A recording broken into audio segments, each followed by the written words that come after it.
आजी काय खाल्ली भाजी? कुत्र्याचं मटण खाल्लं. आजी मी या निवडणुकीला उभा आहे. मग बसून घे. आजी साहेबाची निशाणी आहे गाढव, गाढवालाच मतदान करा. निवडून आल्यावर काय करसान तुम्ही आमच्यासाठी? काय पाहिजे तुम्हाला सांगा ना. मग लागलेली उरायला. फक्त एवढंच ना, तुझ्यासाठी बिझनेस वुमन बायको आणू आपण. बिझनेस वुमन म्हणजे? धंद्यावाली बायको.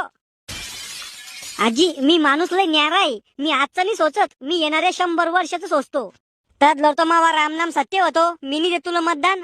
आजी तुमची काही समस्या असेल तर सांगा ना, मी दूर करतो.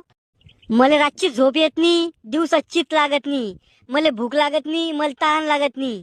आजी तुम्हाला प्रेम झाला वाटतं. चुप रे, काही बी म्हणतो का? आजीचं वय तर पाय. बरोबर म्हणलं त्या बेंडकीवाणी तोंडाच्या पोरांना. मला प्रेम झालं, पण कोणावर? रंगीला बाबावर. रंगीला बाबा म्हणजे मग रंगीला बाबा? हा. असं काय पाहिलं तुम्ही त्या म्हाताऱ्यात? त्याचं ते काडी घेऊन चालणं, खोकलणं, खोकलता शेंबडाचा बेडका थुकणं, त्याचा तो अंगाचा झेंडू बामचा वास, त्याची ती बिडी फुकणं, त्याच्या त्या